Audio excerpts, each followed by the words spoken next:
Hello students, कैसे हैं आप सभी। उम्मीद करता हूं आप सभी अच्छे हैं। जैसा कि आपको पता है कि हमने हमारा जो सेकंड चैप्टर है परफेक्ट कंपटीशन उसको हमने स्टार्ट किया हुआ था। तो ये उसी चैप्टर का सेकंड पार्ट है। तो अगर आपने फर्स्ट पार्ट नहीं देखा है तो फर्स्ट पार्ट आप पहले देखें, उसके बाद आप सेकंड पार्ट को देखें, तभी आपको जो है आगे के जो पार्ट्स हैं वो समझ में आएंगे। तो इसी के साथ चलिए फिर आज की क्लास हम स्टार्ट करते हैं। जो हमारी आज की क्लास है उसमें हम सबसे पहले कोट के साथ, एक मोटिवेशनल कोट के साथ हम स्टार्ट करेंगे। डॉक्टर एपीजे अब्दुल कलाम ने कहा था कि सपने वो नहीं होते जो आप नींद में देखते हैं, बल्कि सपने वो होते हैं जो कि आपको नींद ही ना आने दें। तो इस बेहतरीन कोट के साथ चलिए फिर आज की क्लास हम स्टार्ट कर लेते हैं। सबसे पहले जो हमारे पास आता है वो है कि price determination under perfect competition market, यानी कि जो आपकी पूर्ण प्रतियोगिता बाजार है। ये क्या है? पूर्ण प्रतियोगिता बाजार में कीमत निर्धारण, कि जो वस्तु की कीमत है उसका निर्धारण कैसे होता है वो इस पार्ट के अंदर हम पढ़ेंगे। तो यहाँ पे जब हम बात करते हैं परफेक्ट कंपटीशन की, तो यहाँ पे देखिए कोई भी एक सिंगल फर्म, जैसा कि हमने फर्स्ट पार्ट में पढ़ा था कि कोई भी सिंगल जो फर्म है वो आपकी प्राइस का डिटरमिनेशन नहीं कर सकती, ना ही कोई जो आपका इंडिविजुअल सेलर है वो प्राइस का डिटरमिनेशन करता है। कि जो फर्म होती है वो सिर्फ और सिर्फ प्राइस की टेकर होती है और प्राइस को स्वीकार करती है, ना कि प्राइस की मेकर होती है। तो प्राइस का डिटरमिनेशन कैसे होता है वो सारी चीज़ें हम इसके अंदर देखेंगे। तो इसी के अंदर हम एक एग्जांपल से इस चीज़ को समझते हैं कि हमारे पास मान लीजिए ये कुछ सेलर हैं, जैसे ये सेलर ए है, फिर ये बी है, ये सी और ये डी। इस तरीके से हमारे पास ये चार अलग अलग सेलर्स हैं। और कोई भी इंडिविजुअल जो सेलर है वो मार्केट की जो प्राइस है उस प्राइस को वो प्रभावित या इफेक्ट नहीं कर सकता। क्यों? क्योंकि वो एक स्मॉल पार्ट है मार्केट का, वो एक छोटा सा पार्ट है, इसीलिए वो मार्केट को प्रभावित नहीं कर सकता। सेकंड जो इसका रीज़न है वो ये है कि जितने भी प्रोडक्ट सेल करते हैं वो सारे के सारे होमोजीनियस प्रोडक्ट हैं। जैसे कि यहाँ पे ये सभी क्या है, एक सेम कंपनी का मोबाइल जो है वो सेल कर रहे हैं। मान लेते हैं कंपनी आपकी रियलमी की कंपनी है, तो रियलमी के ही ये सभी फ़ोन जो है वो यूज़ करते हैं या इनको सेल करते हैं। जब ये इन सभी को सेल करेंगे तो इनके जो प्राइस होंगे वो सभी के इक्वल होंगे। तो ये एक कारण है।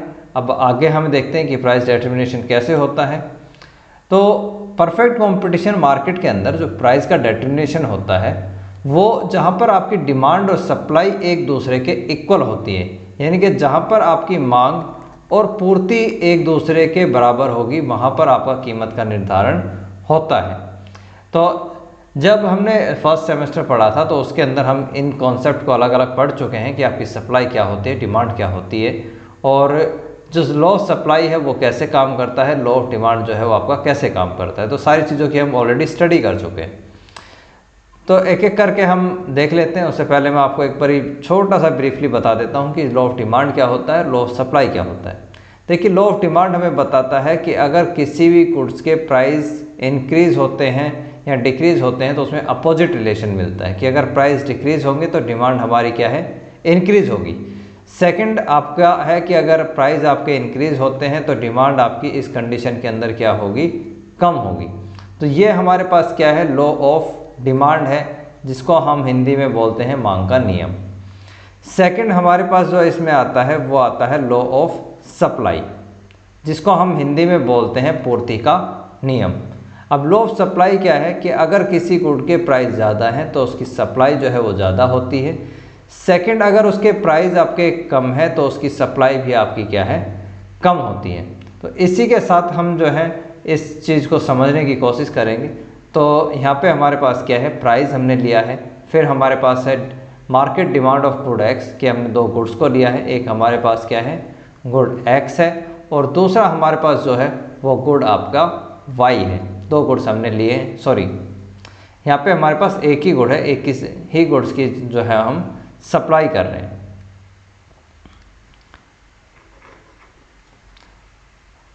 तो अब इसी की जब हम सप्लाई की बात करते हैं तो एक ही गुड हमने गुड एक्स को लिया है जिसकी डिमांड और सप्लाई की हम यहाँ पे स्टडी करेंगे। तो अगर मान लीजिए आपके गुड्स के प्राइस क्या हैं, 5 रुपीज़ हैं, तो इस 5 रुपीज़ के ऊपर जो डिमांड की जाती है वो की जाती है 10 गुड्स की, और जो सप्लाई की जाती है वो कितनी है, 50 गुड्स की है। तो यहाँ पे हम एक चीज़ देखेंगे कि सप्लाई जो है वो ग्रेटर देन है किससे, डिमांड से, यानी कि पूर्ति ज़्यादा है, मांग आपकी कम है। तो ऐसी कंडीशन में क्या है, गुड्स के प्राइस और कम होते हैं तो डिमांड आपकी क्या है, इंक्रीज़ होकर 20 हो जाती है और सप्लाई आपकी कम होकर 40 हो जाती है। ये प्रोसेस आगे चलता है और 3 रुपीज़ पे आते हैं। तो 3 रुपीज़ पे आपकी जो सप्लाई है और जो डिमांड है वो एक दूसरे के क्या होती हैं, इक्वल होती है, यानी कि ये एक ऐसी कंडीशन है जहाँ पर आपकी सप्लाई इक्वल होती है किसके, डिमांड के। तो इस कंडीशन में आपकी जो है प्राइस का डिटरमिनेशन होता है, जहाँ पर कीमत जो है उसका निर्धारण होगा, जहाँ पर आपकी डिमांड और सप्लाई एक दूसरे के क्या हों, इक्वल होती हैं। इसीलिए यहाँ पर हमने एक नोट भी लिखा है जिसके अंदर हम ये मानते हैं कि एट द प्राइस 3, कि जब आपकी कीमत कितनी है, 3 रुपये है, तो वहाँ पर आपकी क्या है, डिमांड और सप्लाई एक दूसरे के इक्वल है, मांग और पूर्ति एक दूसरे के समान है। तो यहाँ पर आपकी डिमांड भी 30 है और सप्लाई भी जो है वो 30 गुड्स की है। इसके अलावा इसके अंदर कोई भी ऐसी कंडीशन नहीं है जहाँ पर आपकी जो डिमांड और सप्लाई है वो एक दूसरे के इक्वल हो। तो अब इसकी हम डायग्रामिकल प्रेजेंटेशन देख लेते हैं कि अगर आप डायग्राम की बात करें तो उसमें प्राइस डिटरमिनेशन कैसे होता है। तो यहाँ पे हमारे पास क्या है, हम 2 एक्सिस हैं, एक हमारे पास ओ एक्सिस है और एक हमारे पास क्या है, ओ वाई एक्सिस है। ओ एक्सिस के ऊपर हमने क्या है, डिमांड और सप्लाई को लिया है, और जो ओ वाई एक्सिस है उसके ऊपर हमने प्राइजेस को लिया है। डी डी हमारे पास क्या है, एक डिमांड कर्व है जो कि मार्केट में गुड्स एक्स की जो है डिमांड को बताता है कि कितनी गुड है, और ये बेसिकली हमें रिलेशनशिप बताता है किसमें, प्राइस और जो गुड की हम डिमांड कर रहे हैं उसके अंदर ये हमें रिलेशनशिप बताता है, यानी कि वस्तु कीमत और वस्तु की मांग के अंदर संबंध क्या है। दूसरा हमारे पास आता है एस एस हमारे पास क्या है, एक सप्लाई कर्व है जो कि हमें रिलेशनशिप बताता है किसके अंदर, जो गुड्स की सप्लाई है यानी कि जो वस्तु की पूर्ति है उसमें, और जो इसके प्राइस है उसके अंदर हमें ये रिलेशनशिप बताता है।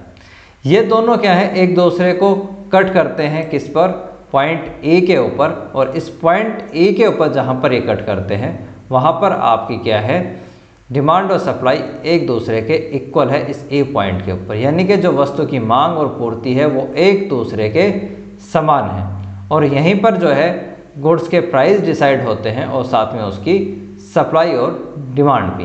कि अगर हम ए पॉइंट की बात करें तो ए पॉइंट के ऊपर क्या है, इस ए पॉइंट के ऊपर कंडीशन है कि गुड्स के जो प्राइस हैं वो कितने हैं, ओपी हैं, यानी कि ओ से पी तक हमने जो वस्तु की कीमत है उसका निर्धारण किया है, और जो आपके ओ से क्यू तक क्या है, इसकी डिमांड और सप्लाई की जाती है, यानी कि यहाँ पर आपकी जो वस्तु की मांग और पूर्ति है वो एक दूसरे के क्या है, समान है।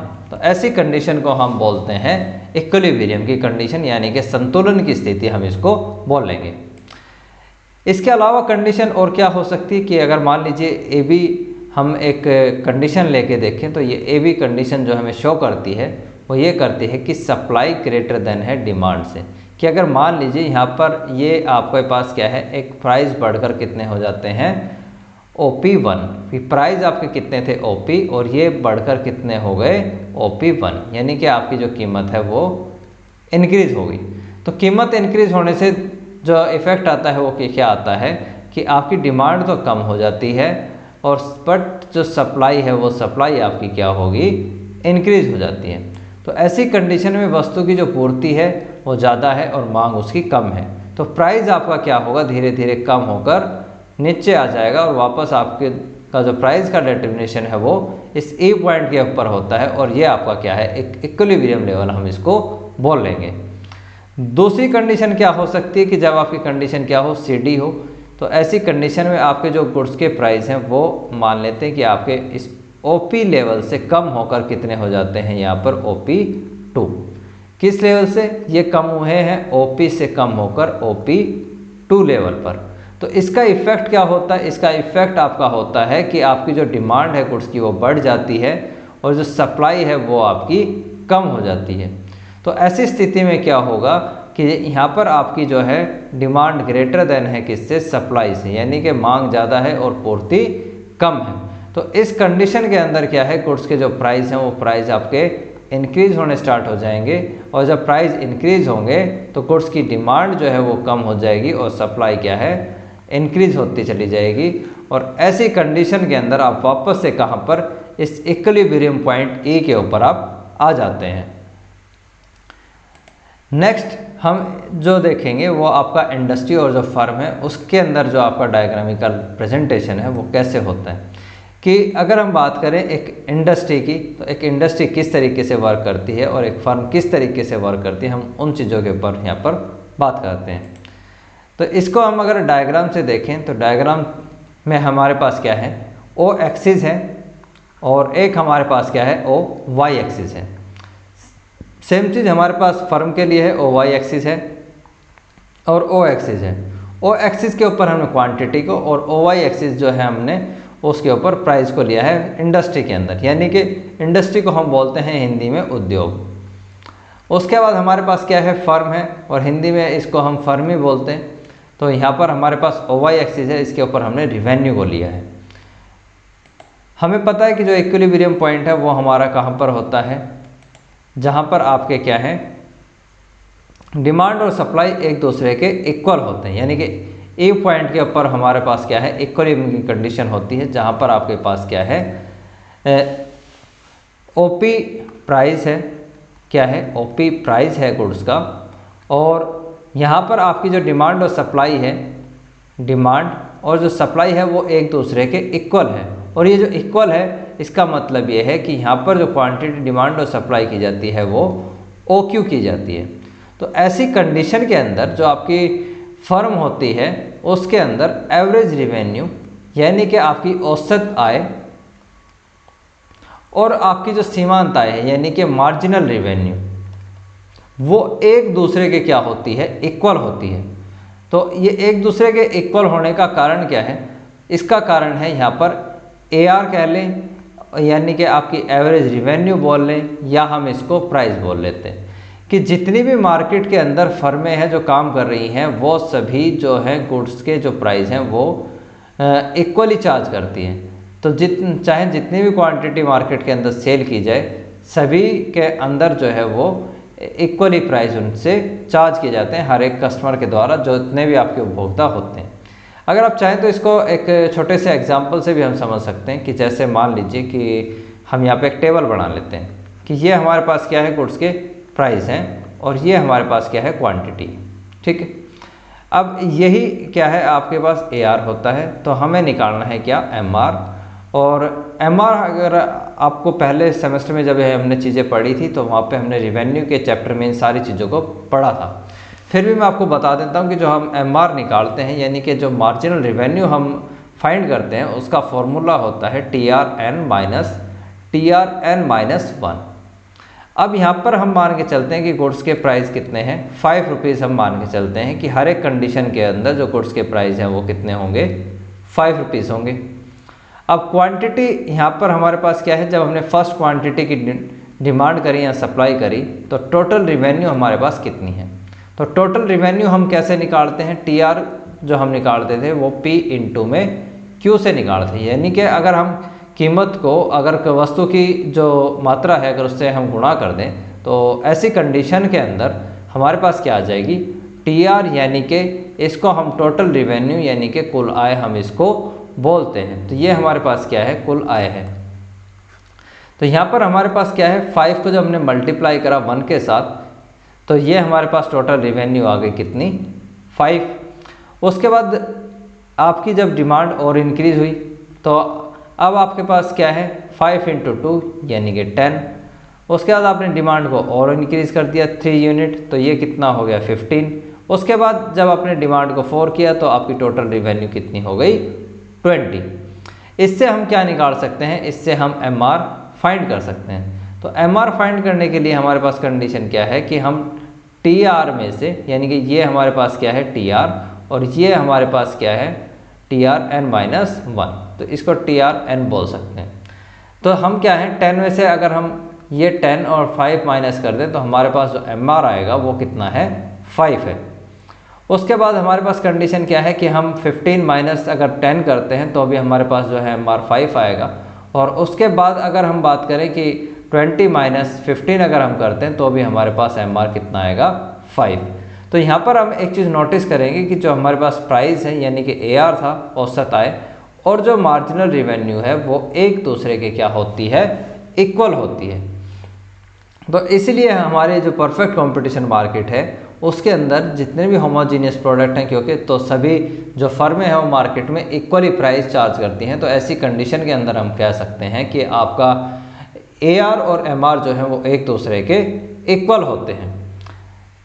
नेक्स्ट अगर हम बात करें इसमें टाइम एलिमेंट की, तो कोई भी मार्केट हो तो उसके अंदर आपका जो समय है वो काफ़ी महत्वपूर्ण होता है। अगर आपको समय की सही नॉलेज नहीं है तो वहाँ पर जो किसी भी वस्तु की कीमत का निर्धारण है वो करने में काफ़ी डिफ़िकल्टीज होती हैं।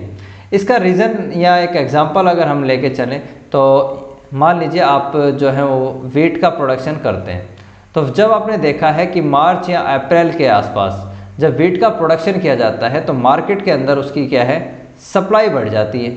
और सप्लाई बढ़ने का इफ़ेक्ट क्या होता है कि मार्केट में उसकी जो डिमांड है वो तो ऑलरेडी कम होती है, तो इससे क्या है यहाँ पर इस कंडीशन के अंदर जो प्राइस होते हैं वो उन्हें कम मिलते हैं। ठीक, दूसरी कंडीशन क्या है कि अगर मान लीजिए यही वेट आपका दिसंबर या सितंबर के महीने के आसपास अगर इसको सेल किया जाए जब इसका प्रोडक्शन नहीं है, तो उस टाइम पे जो इसकी सप्लाई है वो कम होती है और डिमांड ज़्यादा होती है, जिसके कारण इसके जो प्राइस हैं वो ज़्यादा होते हैं। तो यहाँ पर हम जो चीज़ नोटिस कर रहे हैं वो टाइम एलिमेंट का है कि जब भी किसी गुड्स की सप्लाई की जाती है तो वो किस टाइम पीरियड में की जाती है।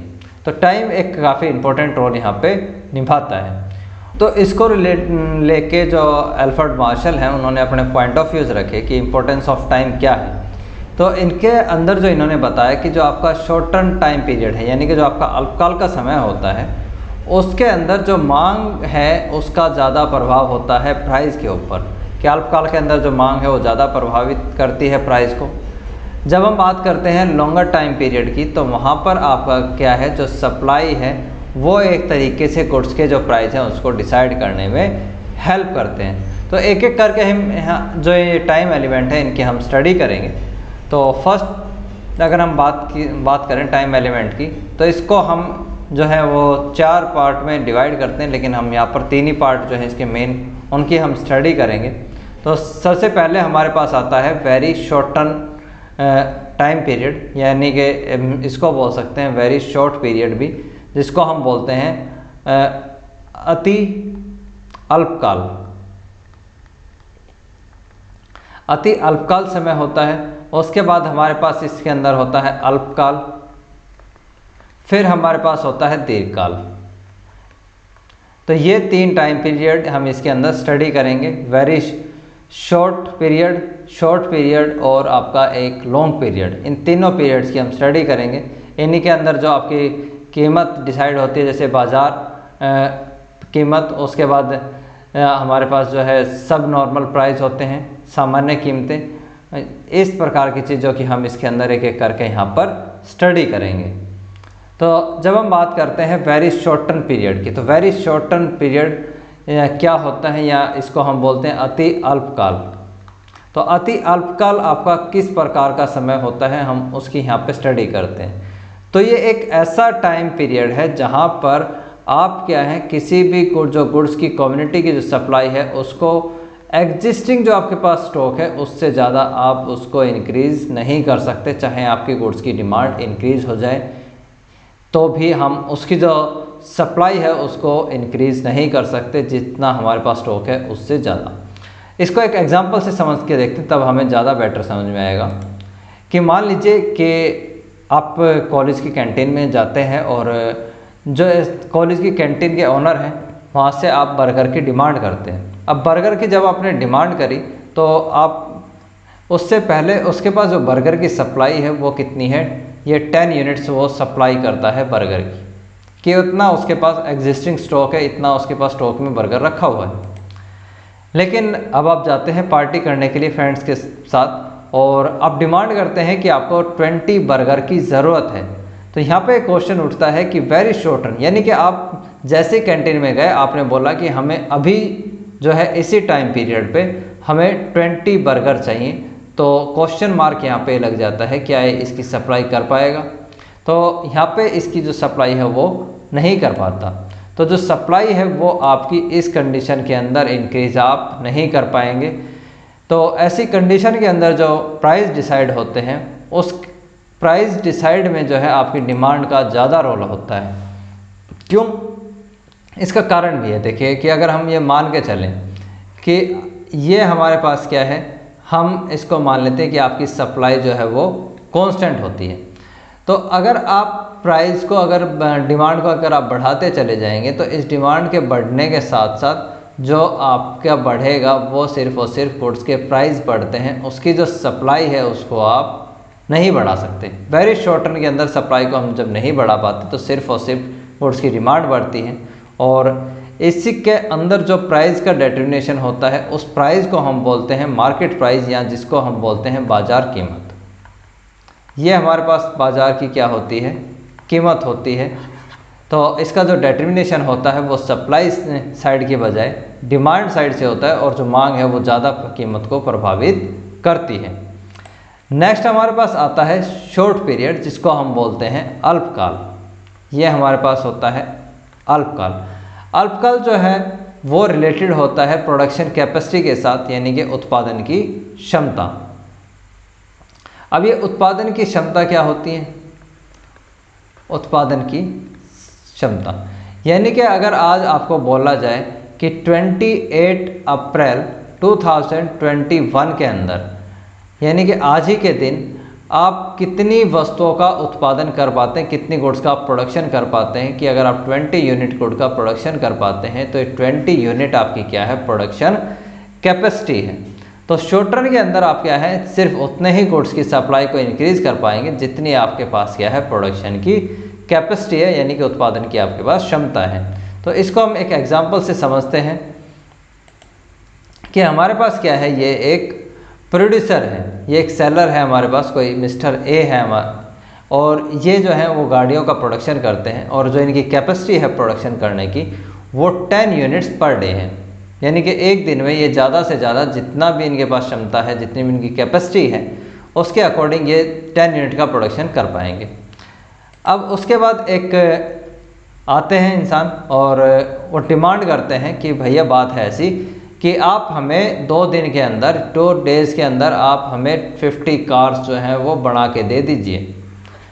क्या ये सप्लाई कर पाएगा? नहीं कर पाएगा। क्यों? क्योंकि इसकी जो उत्पादन की क्षमता है वो 10 यूनिट्स पर डे है। तो अगर ये 2 दिन में सप्लाई करेगा तो ज़्यादा से ज़्यादा ये 20 यूनिट जो कार है उसकी सप्लाई कर पाएगा, इससे ज़्यादा सप्लाई ये नहीं कर सकता, क्योंकि इसके पास जो कैपेसिटी है वो नहीं है 50 यूनिट कार को 2 दिन में बढ़ाने की। तो ऐसी कंडीशन के अंदर जो आपकी सप्लाई है उस सप्लाई को इंक्रीज़ नहीं किया जा सकता एग्जिस्टिंग जो आपकी प्रोडक्शन कैपेसिटी है उससे ज़्यादा। तो ऐसी कंडीशन के अंदर जो आपकी डिमांड है उसका ग्रेटर रोल होता है, यानी कि उसका रोल ज़्यादा होता है वस्तु की कीमत का निर्धारण करने में। और जो प्राइस इसके अंदर डिसाइड होते हैं, जो कीमत का निर्धारण होता है, वो उसको हम बोलते हैं सब नॉर्मल प्राइस। तो ये सब नॉर्मल प्राइस जो है उसका डिटरमिनेशन होता है शॉर्ट पीरियड के अंदर। नेक्स्ट जो हम देखेंगे वो है आपका लॉन्ग पीरियड, जिसको हम हिंदी में बोलते हैं दीर्घकाल। अब ये दीर्घकाल क्या है? दीर्घकाल एक जो टाइम पीरियड है उसका एक लंबा टाइम पीरियड हम इसको बोल सकते हैं कि ये टाइम पीरियड आपका 10 साल या 20 साल 5 साल, ये एक लंबा टाइम पीरियड होता है जिसके अंदर आप जो प्रोडक्शन कैपेसिटी है उसको आप इंक्रीज़ भी कर सकते हैं और उसको आप डिक्रीज़ भी कर सकते हैं। ये इतना लंबा टाइम पीरियड आपके पास होता है। तो अगर कभी आपकी जो गुड्स की डिमांड बढ़ जाती है तो उस कंडीशन के अंदर आप जो नई मशीनें हैं उनको लगा के और प्रोडक्शन को बढ़ा सकते हैं या कम कर सकते हैं। तो इसका एक एग्जांपल हम समझते हैं कि मान लीजिए आपके पास ये सेलर है जो कि बुक का प्रोडक्शन करता है और 50 बुक ये जो है पर डे ये प्रोडक्शन कर सकता है। अब होता क्या है कि इसके पास एक कस्टमर आता है जो कि कहता है कि उन्हें आने वाले 1 साल के अंदर इस बुक की जो है वो 10K यानी कि 10,000 कॉपियाँ चाहिए। टाइम पीरियड लंबा है, तो ऐसे टाइम पीरियड के अंदर जो उत्पादन की क्षमता है उसको बढ़ाया जा सकता है। तो जो प्रोड्यूसर है ये खुश हो जाएगा कि भाई 1 साल का टाइम पीरियड है, इसको अच्छा खासा जो है ऑर्डर मिला है। तो ये क्या सोचता है, ये सोचता है कि जो आपकी मैं नई मशीनें लगाऊंगा और नई मशीन जो लगा रहा हूँ मैं, उस नई मशीन की हेल्प से जो पूर्ति है उसको हम बढ़ा सकते हैं, जो सप्लाई है मार्केट में गुड्स की हम उसको इंक्रीज़ कर पाते हैं। तो ऐसी कंडीशन के अंदर जो प्राइस का डिटर्मिनेशन होता है वो होता है डिमांड और सप्लाई, जहाँ पर एक दूसरे के इक्वल होती हैं वहाँ पर जो वस्तु की कीमत का निर्धारण होता है। तो ऐसी कंडीशन के अंदर जो आपका नोट है वो ये है कि आपका जो लॉन्ग टर्म पीरियड है उसके अंदर आपकी जो डिमांड और सप्लाई है वो इक्वली इफ़ेक्ट करती है किसी भी वस्तु की कीमत को। और जो प्राइस का डिटर्मिनेशन होता है उस प्राइस को हम बोलते हैं नॉर्मल प्राइस, जिसको हम बोलते हैं सामान्य प्राइस। तो ये आज का आपका लेक्चर था। तो अगर आपको वीडियो अच्छी लगी है तो आप अपने वैल्यूएबल सजेशंस हमें कमेंट्स में बताएं, ताकि हम आने वाली जो वीडियोस हैं उसमें इम्प्रूवमेंट कर सकें। तो thank you so much, thank you for watching, have a nice day.